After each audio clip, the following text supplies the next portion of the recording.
The flight began boarding when Amara Fields, a poised black woman in her early 40s, took her rightful seat in the VIP class. Just as she settled in, a flight attendant leaned down and whispered, "Ma'am, would you mind switching to economy? A preferred passenger would like this seat." The preferred passenger was a white man who hadn't even paid for the upgrade. What they didn't know?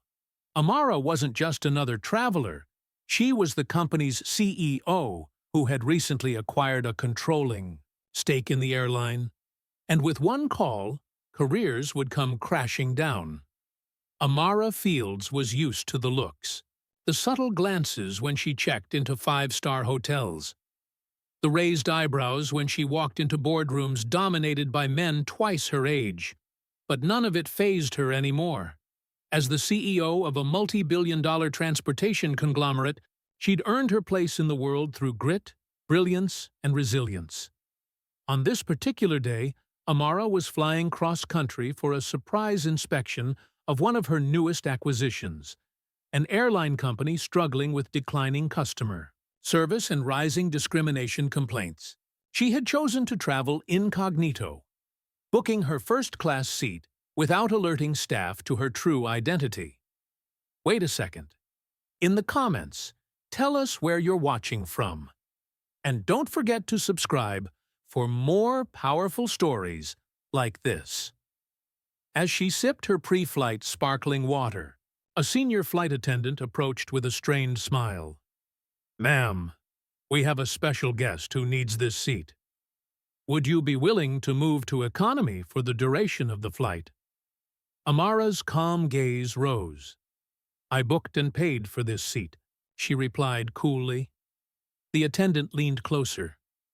"Yes, but the gentleman is a high-value member. I'm sure you understand." Passengers nearby listened uncomfortably, some shifting away, others watching with thinly veiled curiosity. The man stood, a few rows back, white, middle-aged, wearing an expensive blazer and an arrogant smirk. Amara didn't argue. She reached into her handbag, pulled out her phone, and dialed. "James," she said, speaking into the phone. "It's Amara. I'm currently on Flight 372 to New York. We have a situation. No, it's not urgent. It's just enlightening. I'd like the regional manager of this airline waiting at JFK when we land, and have HR on standby."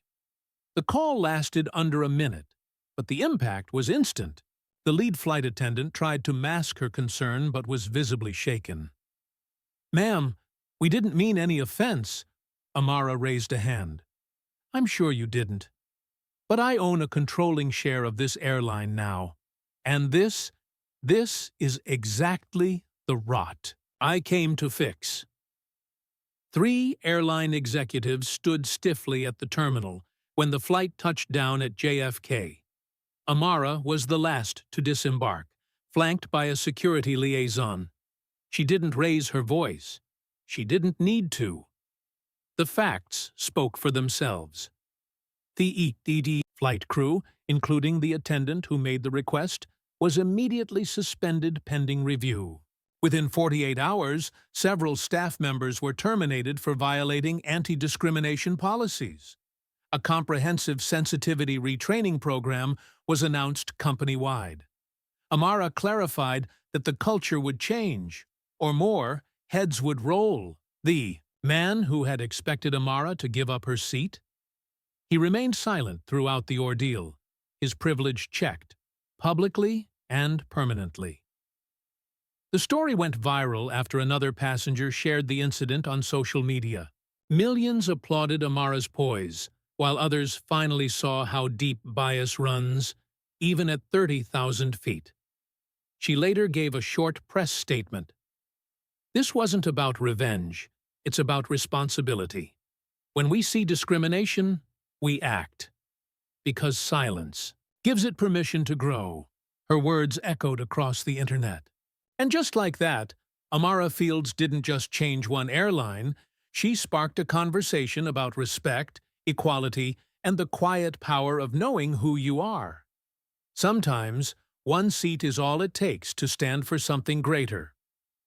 If you enjoyed this story and found it thought-provoking, don't forget to like, share, and subscribe for more powerful narratives. Let us know your thoughts in the comments. What would you have done in this situation?